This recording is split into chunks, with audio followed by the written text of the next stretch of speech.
Venturing into the woods alone at night can be terrifying. But what happens when you encounter someone or something you'd rather never meet? Tonight, we're diving into the 6 most disturbing camping encounters ever recorded. These clips will make you think twice about ever stepping into the woods alone again. Let's delve straight into this first disturbing encounter. Meet Robbie, the creator behind the YouTube channel Rob Call Nature. Through his videos, he takes viewers on immersive journeys to remote and forgotten places across Scandinavia, uncovering the remnants of the past. From ancient burial sites to abandoned structures hidden deep in the forest, his explorations reveal the haunting beauty of these lost locations. With his unique storytelling style, Robbie keeps his audience captivated. But one day, his solo adventure would come to show just how unpredictable and unsettling these journeys could truly become. On March 29, 2025, Robbie arrived at a remote location in southern Finland, armed with nothing but his camera and camping gear, eager to document the mysterious Viking tomb he had discovered on Google Earth. Welcome to a lonesome dirt logging road somewhere in southern parts of Finland. The video began with Robbie explaining how he found this location through digital mapping and was intrigued by a single photograph of what was labeled as a Viking tomb, deep in the Finnish forest. I was Google mapping, trying to find cool places for me to do future adventures. When you search on Google Earth, if you get close enough to the terrain, there always pops up points of interest, and by pure luck, in the middle of the woods suddenly popped up a point of interest, and it read. His curiosity led him to search for this historical anomaly hidden in the woods. Robbie had parked his car on a lonesome dirt logging road. However, almost immediately, something unusual happened. I just parked my car on the closest road to this place.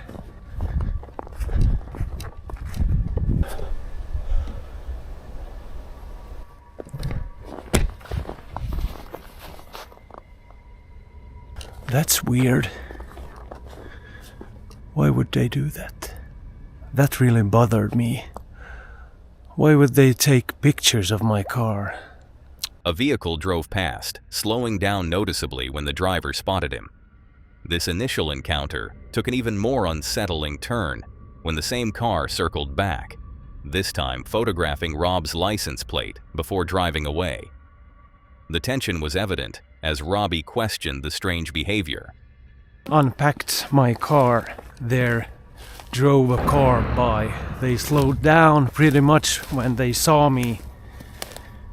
And just now, before I left the road into the woods, they made another round and took a picture of my license plate. Despite this concerning start, Rob pressed on into the woods, determined to find the Viking tomb. The forest grew denser as he ventured deeper. I'm not even close, so I have to cross another small valley. The journey proved challenging as he soon found himself disoriented in the thick Finnish wilderness. Really lost here, and I'm walking in circles. I found the lake. Oh my god, a deer. There it went. I've got the lake. He admitted to being lost and walking in circles before spotting a lake that helped him reorient himself. Using the lake as a reference point, he continued his search, eventually spotting what appeared to be his destination on a nearby hill. The south shorelines of Finland, they're really lush with white-tailed deer. Well, I think I can see it. Upon reaching the Viking tomb, Robbie discovered it had been plundered centuries ago, with nothing remaining but the massive stone structure. Cool.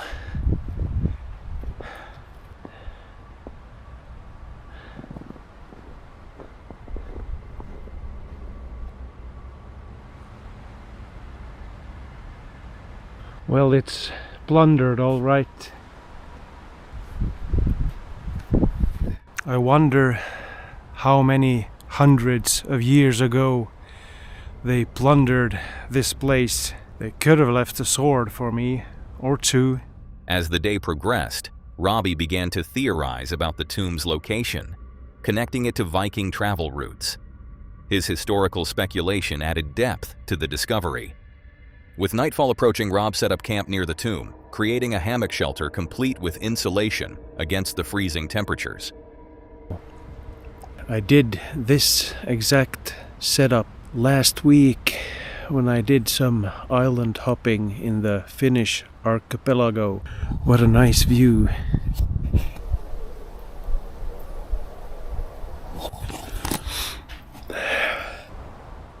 He positioned himself with a view of the Viking tomb. The temperature gauge showed the stark contrast between the freezing exterior and his shelter. Got the thermometer outside and inside. Outside we've got minus 0.5 and inside 3.6 degrees Celsius. As the evening progressed, Robba faced unexpected difficulties. I've bought the wrong thread canister for my gas burner, so we're eating cold sausage and drinking iced coffee tomorrow morning. His cooking equipment was incompatible, forcing him to eat cold food. The lack of hot coffee for the morning particularly concerned him. The cold began to seep into his shelter despite his preparations. The wind is really cooling down this shelter, even though I'm all tucked in and I've got hand warmers, 4 of them. I just can't seem to get warm, so I'm just laying here shivering. I'm going to pull the plug on this one. Am I hypothermic? No, but it's really uncomfortably cold. By 11 p.m., after 4 hours in his hammock, Robbie made a crucial decision to abandon his camp. The increasing cold had made it impossible to sleep comfortably. What followed was perhaps the most unsettling part of the video. As Robba packed up to leave in the middle of the night, he revealed an even deeper sense of unease.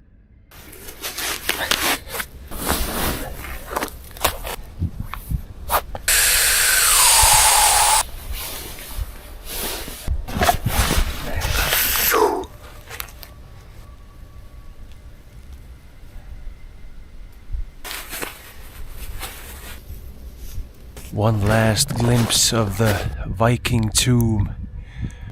Now that I'm all packed up and ready to go, I can tell you this much. I've had chills going up my spine all evening. And I also have that feeling I have to get out of here. It's almost midnight. We've got a full moon. The full moon provided enough light for navigation, but the atmosphere was tense as he emphasized the importance of staying calm. And I should hit the road. The most crucial thing now is not to panic, because it's dark and cold. I'm only using the moon as my compass, and I know that the road is towards the moon. Slowly but surely I'm making my way to the road. Guided only by moonlight, Robba made his way through the dark forest. However, once he reached near his vehicle, he noticed something.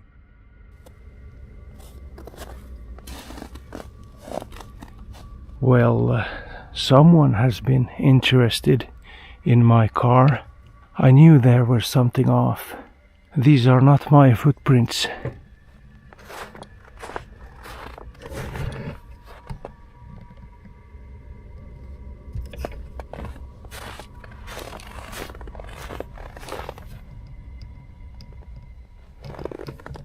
The left one is mine, and the right one is the visitor in the night. When we headed out, someone took a picture of my car. Well, maybe they're as curious as I am. He noticed footprints in the snow that weren't his own. Someone had visited his car while he was at the tomb. The video showed clear evidence of different footprint patterns in the snow. Well, that's the... let's just get out of here.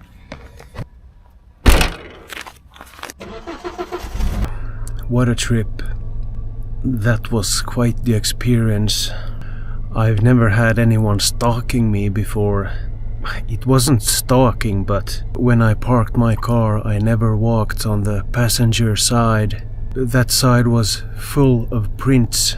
Those were not my footprints. Someone was clearly very interested. Why was I there, or why was my car parked there? I think that person was more worried than I. People often assume the worst. Robbie hastily departed, clearly shaken by the experience. In his final reflection, Rob pondered the meaning of the strange events. He noted that he had never walked on the passenger side of his vehicle, yet that area was full of footprints that weren't his. Though Rob escaped unharmed, one unsettling question remained. Who was monitoring his presence at this remote location? Was it simply a curious local, a protective landowner, or something more sinister? The mystery of that night in the Finnish forest remains unsolved. The wilderness holds many secrets, but sometimes it's not the ancient dead we should worry about. It's the living who move silently through the shadows, watching and waiting. Fortunately, Robbie's instincts guided him to safety. One thing is certain, he won't be spending another night near a Viking tomb anytime soon. Now, let's continue with the next unsettling encounter. Meet Martin, the creator behind the YouTube channel Adventure Outdoors. Through his videos, he takes viewers on immersive journeys through scenic hiking trails and remote landscapes across the United Kingdom, often staying overnight in isolated locations. From picturesque mountains to desolate moors, his adventures showcase both the beauty and the challenges of Britain's wilderness. With his approachable presentation style, Martin keeps his audience engaged. But one October night, he and his friend would discover just how unsettling these overnight adventures could truly become. On October 30th, the day before Halloween, Martin arrived at a remote bothy in the southern uplands of Scotland, ready to document another overnight adventure. Armed with hiking gear and cameras, the pair were eager to capture their experience in this historic shelter. So we're in the bothy, there's nobody else here. I'll give you a quick tour. Got a little kitchen area here with great views over the hills. People have left bits and bobs, some soup noodles, some stock pots, rice, pasta. And then you've got a main room here. A couple of areas to sleep. Nice stove there. It's cracking, isn't it? Oh, it's amazing. And then through here, a couple of candles on. a couple of more beds there as well. The video began with Martin explaining how they were pushing through strengthening winds to reach the bothy before an approaching storm hit. And when they finally arrived at the bothy to find it empty, Martin gave viewers a tour of the simple accommodation, showing the kitchen area. The narrator interjects with ominous context, explaining that many hikers have reported hearing screams in the night, with one visitor even seeing a face at the window so frightening that he had an extreme physical reaction. The hikers, oblivious to these stories, even brought ghost ship beers, an ironic choice given what would unfold. 4:30, it's still a bit early for a beer, so we're going to go and have a walk around the local area, check out some of the woodlands. We need to get some water for our freeze-dried meals tonight, but me and Martin were just discussing whether or not this bothy is haunted. A few people have stayed here and had a few weird experiences, but we both, think it's fine. I don't think there's anything weird here. Do you, Martin? I mean, to be honest, I don't really believe a lot of that stuff anyway, so... But it feels like, I know when people walk into it, they kind of go, oh, it feels up. But it didn't feel like there's no bad vibe or energy in here. But there's no bad juju or anything. I mean, the only thing that kind of would be a bit spooky, I think, at night, there's no blinds or anything on the windows, so looking out there when it's pitch black, you might... Just to see someone's face up against the glass, that wouldn't be... Despite the isolated location and historic setting, both Martin and his friend initially dismissed any notion of the place being haunted. Martin's companion mentioned that while there was no bad energy in the bothy, looking out the windows at night without blinds might be unsettling if one imagined faces pressed against the glass. So the wind's starting to pick up a little bit. You can really feel the gusts when you come up high. But we're just having a wander. The bothy's down there, and then you've got this woodland area. They ventured outside to gather water and explore the surrounding woodland as daylight faded, planning to return for beers and dinner once darkness fell. What happened next marked the beginning of their unsettling experiences. So we've just had a mooch around and we've got some water. Marty's got a fairly comprehensive water filtration system on the go. We just need to find somewhere to hang it up. But there's it's called water drop, but it works really well.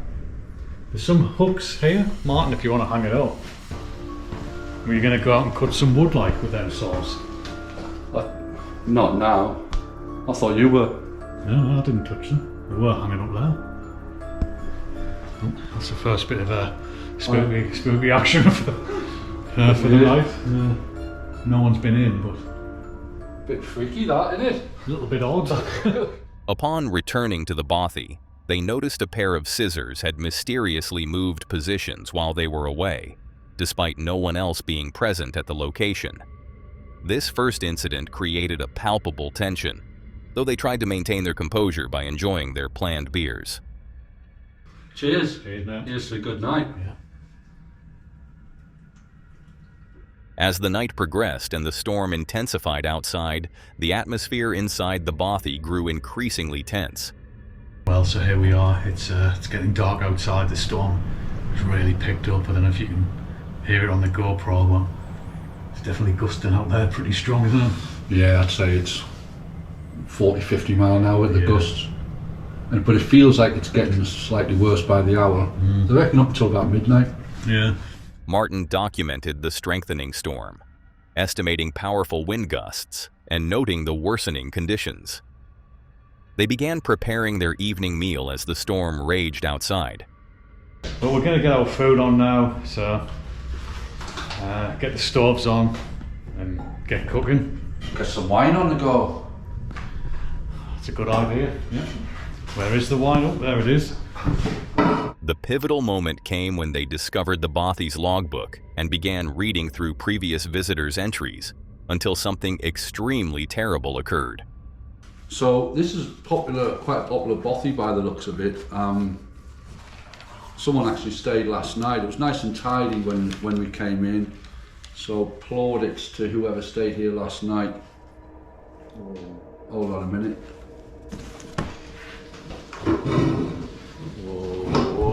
Oh. Yes. I'm out. I'm out of here. No. No.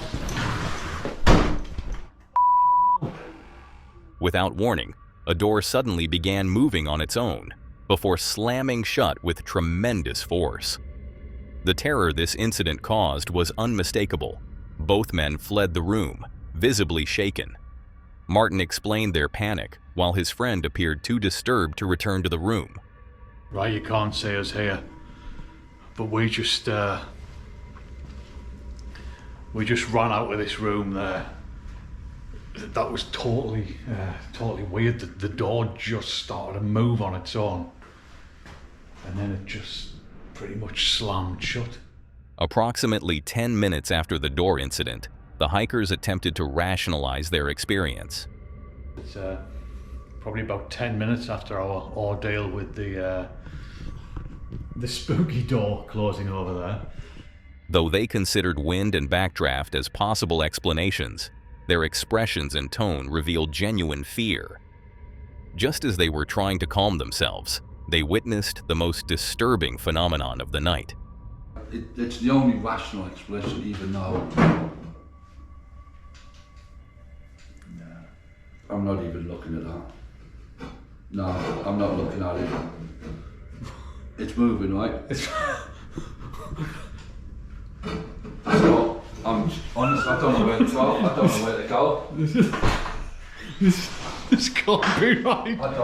I'm not. So there's a chair over there and it just started to move, which is... No way, I'm not even, no. This is bonkers. I'm not having any. Jesus Christ. It is moving, that chair is moving. Just leave it. Come on, man. Come on. A chair in the room began moving by itself, with no possible explanation of wind or natural causes.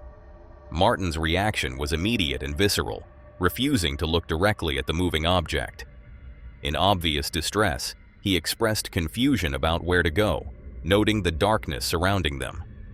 As they watched in horror, Martin confirmed multiple times that the chair was indeed moving independently. This convinced them they were experiencing something truly paranormal. Though they survived until morning, the pair packed quickly at daybreak, eager to leave the bothy and its unexplained phenomena behind. The narrator notes they maintained typical British stoicism, with stiff upper lip and hard-as-nails demeanor, despite their frightening experience. The haunting question remains: what caused the moving objects and slamming door? Was it merely the wind and their imaginations, or did they encounter something supernatural in that historic shepherd's house? The mystery of that stormy Halloween night remains unresolved. The Scottish wilderness offers breathtaking beauty by day, but when darkness falls and you're isolated in a centuries-old shelter, the experience can quickly turn terrifying. Fortunately, Martin and his friend emerged physically unharmed, if somewhat shaken. One thing's certain: their night in that particular bothy will likely be their last. The next video tells an almost similar story of what's it like in a mysterious location. Meet Kevin, the creator behind the YouTube channel EKEACRES. Through his videos, he takes viewers on journeys through various hiking trails and outdoor locations, sharing his experiences in nature. From peaceful woodland paths to remote wilderness areas, his explorations showcase the beauty of the natural world. With his straightforward storytelling approach, Kevin keeps his audience engaged. But one summer day, he and his friend Bridget would discover just how unpredictable and terrifying these outdoor adventures could truly become. On a hot summer afternoon, Kevin arrived at Broken Straw State Forest near Panama, New York, ready for what should have been a routine hike with Bridget. Armed with only his camera, he set out to document their journey through the forest. Well, hi you guys, welcome back to another episode of Eek Acres. In this video, I'm going to show a clip from another video that Bridget and I did. The video begins with Kevin explaining this footage is from an older video he had uploaded when the incident first occurred, emphasizing this was not staged, but a genuine experience that caught them completely off guard. As they hiked the trail, everything seemed normal, though Kevin later reveals he had an immediate gut feeling upon starting the hike that they should turn back. Something straight out of the gate told me, don't hike this forest, don't hike this trail. And typically I listened to that, but on this day, for whatever reason, I ignored that gut feeling, that inner intuition to not hike this trail, and I did it anyway. I never should have. And the reason why I'm talking about this again is because there's a lot of people that don't hear it. Bridget and I can hear it plain as day in the video, like I said, through headphones. Through headphones you can hear it because it just picks up the sound more. You can dial it in. And whenever you go on a hike, if you don't feel good about the trail you're on and something tells you to double back and to leave, do so, because there's a reason for that. Despite normally heeding such intuitions, on this day, he ignored the warning signs. They continued deeper into what Kevin describes as the #1 creepiest place I've ever hiked on a trail. What happened next changed everything.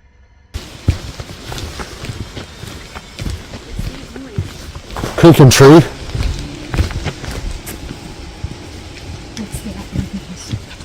What the hell is that? Get the dog picked up. There's something as we're making our way back to the car. Keep walking, keep walking, keep walking. A sudden, deep growl emerged from the dense forest to their left.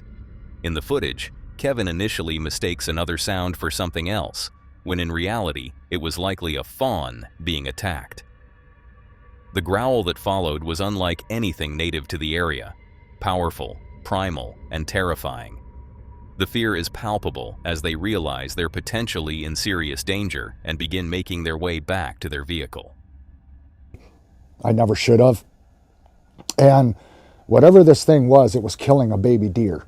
You could hear the baby crying, which I mistaken for a creaking tree. That's what I said in the video. I mistaked it for a creaking tree in the wind. She wasn't too far from where this incident happened, and she was extremely spooked and on high alert, and something got its fawn, and whatever got her fawn was what was growling at us. And you guys, this was no bear, this was no lion, this was nothing that I've ever encountered in the woods before.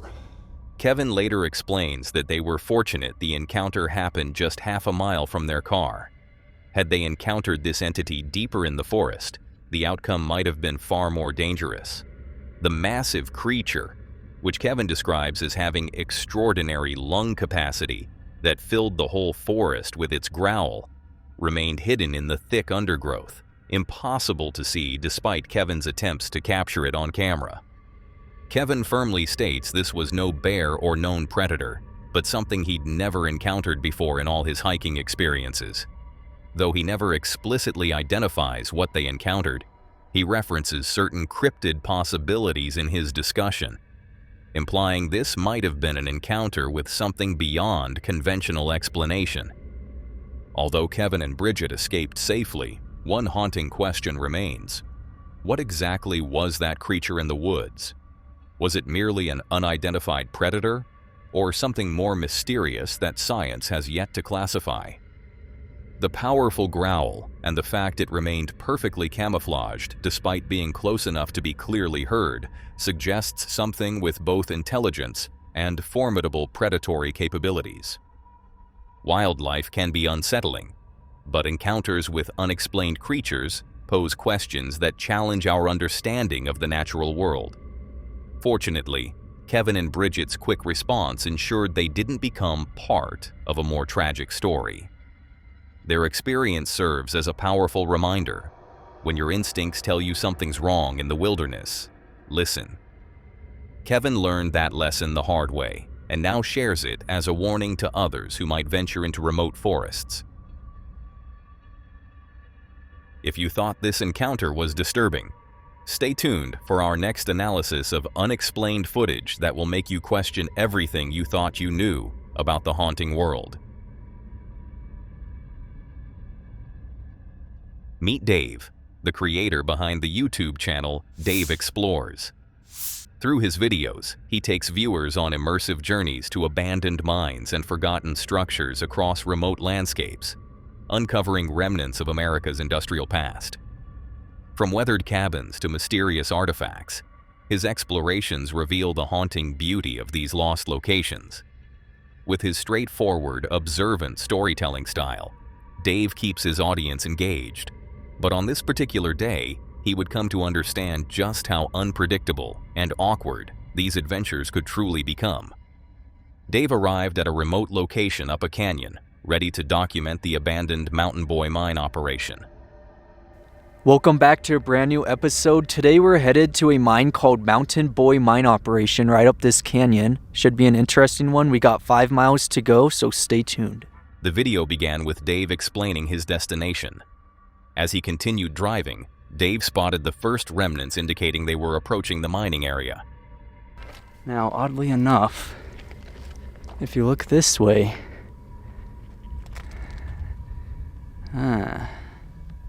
what's that about? I'll explain some more soon, but just coming up to this cabin, used to be a clothing line. There's another cabin up ahead, so we're gonna drive up and check that one out too. Dave discovered the first cabin with a clothing line outside and mentioned another cabin ahead. Left an old battery.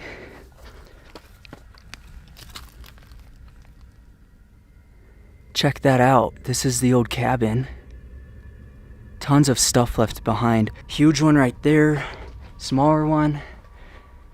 This is really insane. Got the cupboards.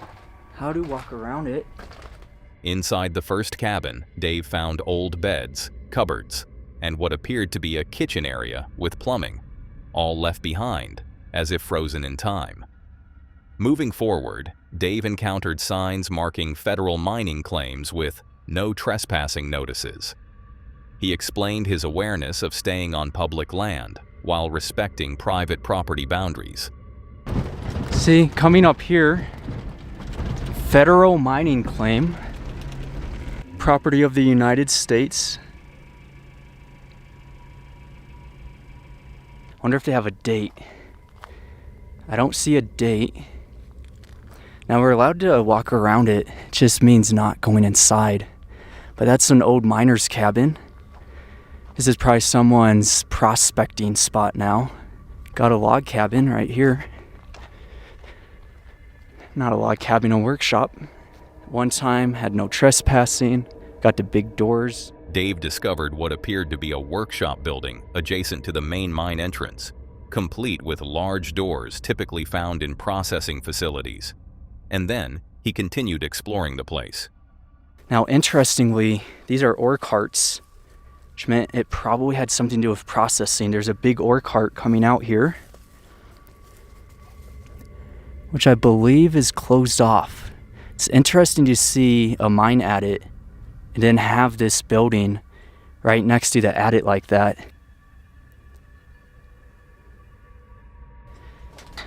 We'll have a look at that in a second, see if the mine's even open.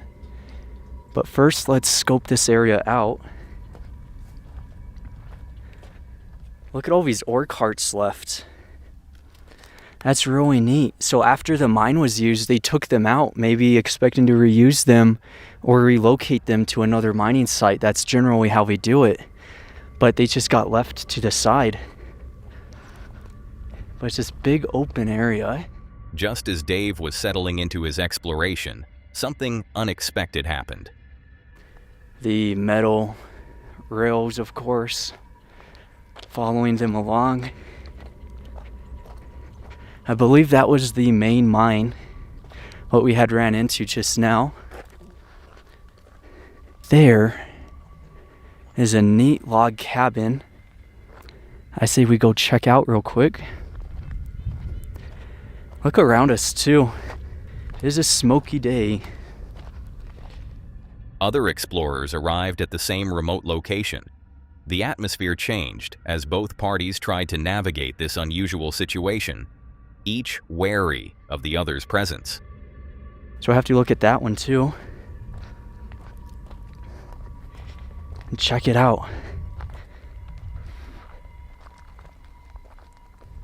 Interestingly, here's a trail that goes to the cabin. That's how you know it gets visitors. Miners' cabins.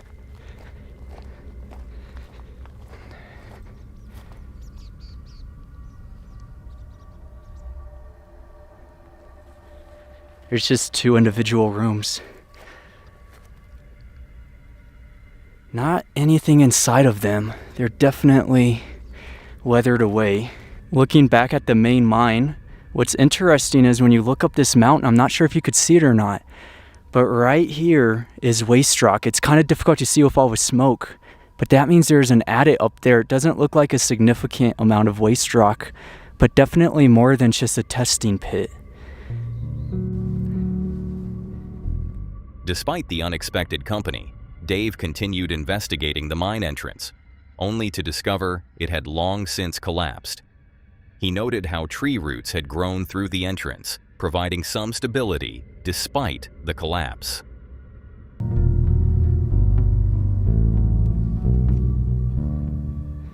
Come on, keep going. Don't need more mine explorers around here.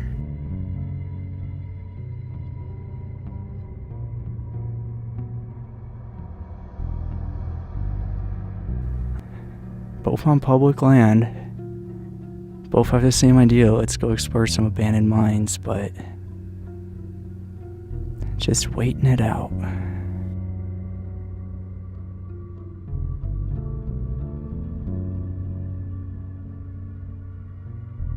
Dun dun dun dun dun dun. Oh.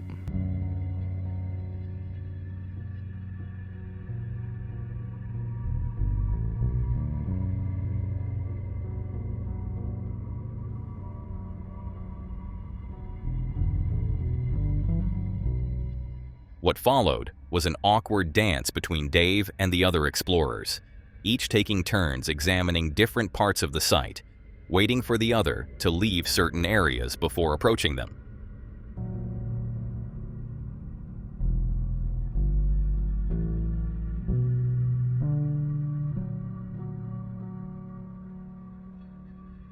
Maybe I can now go check out this mine that I've been wanting to check out. Yeah, I don't hear no one.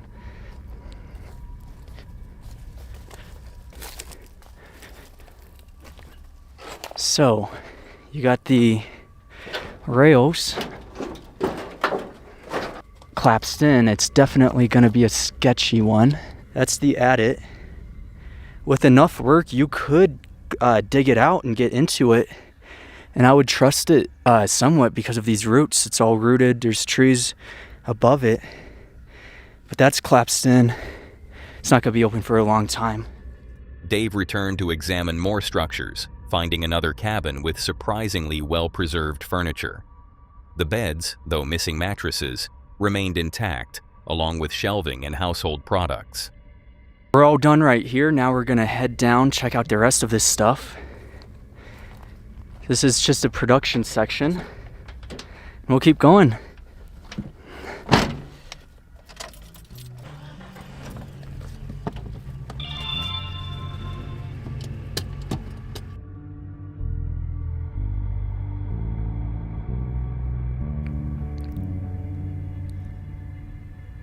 There's the first cabin that we've seen. And then next to it is another one. No way anyone's driving on here. What's funny about this mining claim is that the only mine that's even here has been closed off. We just looked at it and there's no way in. So clearly they haven't been doing very much mining and they haven't been very successful in their ventures. But this is a neat building. There's a bed right here with all this stuff left behind too.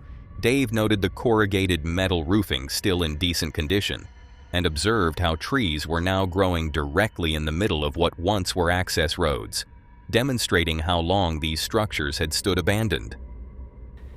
Some shelving. Look at that. Food King detergent, all-purpose. There's tons left.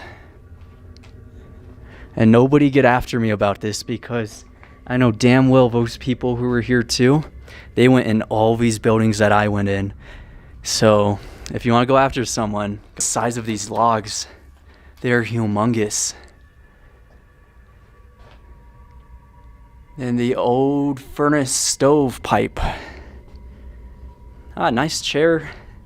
What is it, an electric chair? Why does it have a light bulb on it?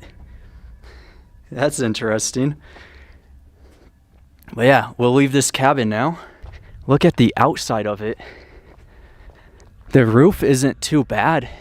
It's this corrugated metal. Then coming up, old miners road right here. No mine operation up there. It kind of just trails out. Dave closely examined another cabin, discovering an unusual electric chair with a light bulb attached to it, adding to the mysterious artifacts found at the site. This does seem like a somewhat well-visited mine operation, just based off the trails. Every single one of these cabins I'm going to, an indication of that is if there's trails from people walking around them. And just how I am, there's a trail right here. There's someone ahead of me, and they happened to turn off the same forest road I needed to turn off. I was following Google Maps, and then we ended up on the same forest road. I was driving behind them, and I was just hoping, okay, take a left, take a right, because there's all these intersections we were coming up. As we were driving, the dude finally let me pass because I had a smaller vehicle. I was going faster than him. So I managed to drive up this. They were out of sight, so I kind of assumed they already arrived at whatever destination they were going to on these four-wheel trails. No, what happened was I hit the mine operation. The peculiar construction of the buildings caught Dave's attention. Thick, clay-like material used to pack the walls, common in Idaho building techniques of the era.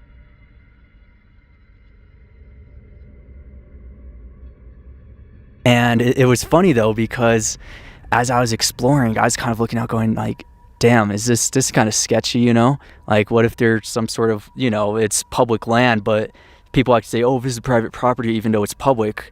And they're thinking the same thing, be trespassing. And then the moment I looked away, they were gone. I'm walking back after the buildings, and they're inside one of the cabins. It was just funny though. So I ended up coming back to the vehicle. I wanted to check out that mine. They came up wanting to check out that mine at the same time. We waited it out. They ended up going up the mountain. And by the time I left, they headed back down and started checking out that mine area. You know, that's what happens, you know, you go out exploring. Sometimes you run into people. I've never had that experience. This is big middle of nowhere places where there's probably nobody else who's going to come up here today. It's that desolate of a place. It's just weird that it just happens to be at the same exact time somebody else hits up the road at the same time as you. In the final segment, Dave provided the full backstory of the strange coincidental meeting with the other explorers, explaining how they had followed the same route up the canyon and ended up at the same remote location simultaneously, both parties mistakenly concerned about the other's intentions. The mystery of Mountain Boy Mine isn't just about what was left behind, but why maintain mining claims on a collapsed mine? While ghostly encounters might be unsettling, it's the human interactions in desolate places that often create the most tension. Fortunately for Dave, the encounter remained peaceful, if awkward. His respectful approach and awareness of boundaries ensured everyone could experience this piece of forgotten history safely. One thing's for certain. In the world of urban exploration, you never know what or who you might encounter, even in the most remote corners of the wilderness. Now let's continue with the next disturbing encounter. August 19th, 2016, a YouTube channel called MyJixFlix uploaded a short video titled "Strange Creature Caught Walking in Desert." This account is known for sharing eerie and unsettling footage filmed all over the world, and it specializes in videos designed to send chills down the spine. However, this video was unlike the others.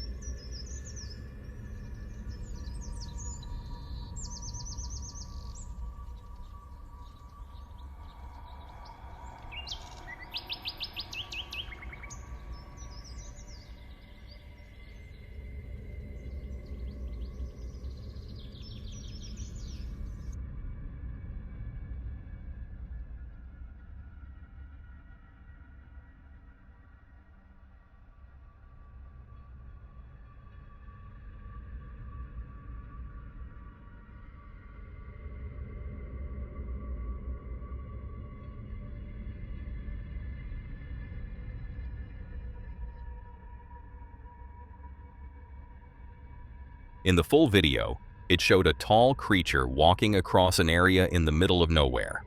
Whatever this creature was and how it came, but the question lingers. What if it's dangerous, and what would happen if it reaches a populated place? What would have happened then?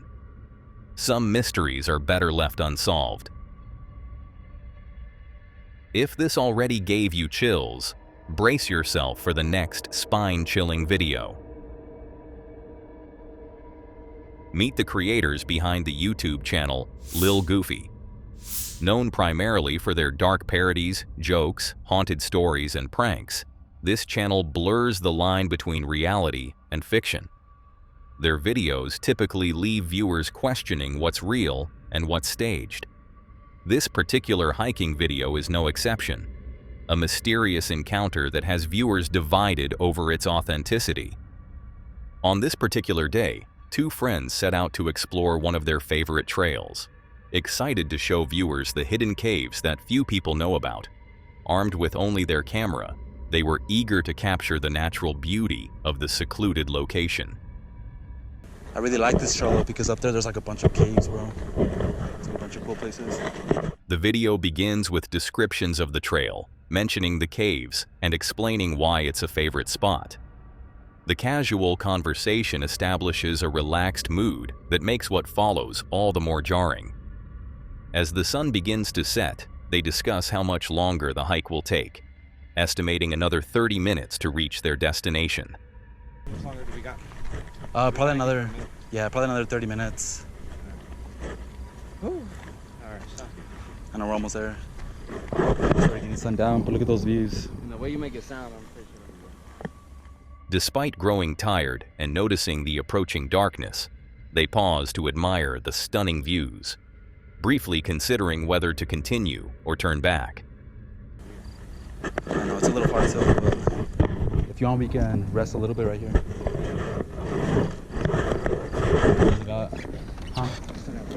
Yeah, like another 20-30 minutes. Deciding to rest momentarily before pushing forward, they find a spot to catch their breath. It's at this crucial moment when they notice something unusual. Well, look. Do you see that? I don't know about it, I guess. I know. I usually never see nobody here, though. Another person on the trail, which immediately strikes them as odd, since one hiker mentions he usually never sees anyone here.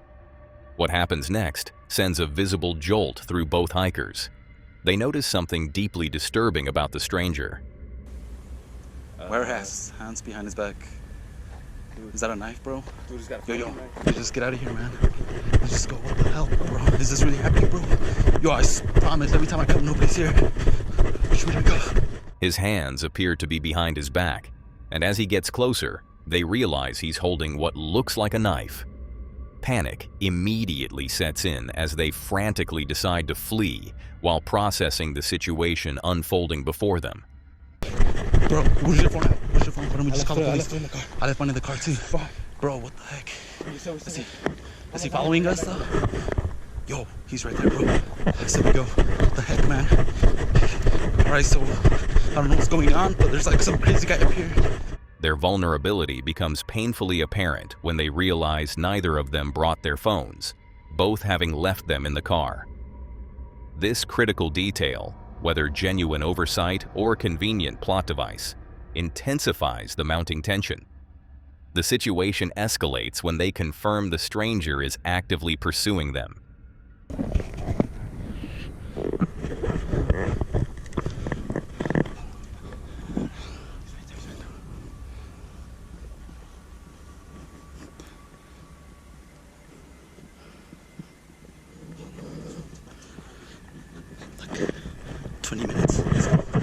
In what appears to be a moment of quick thinking, they decide to hide and formulate an escape plan.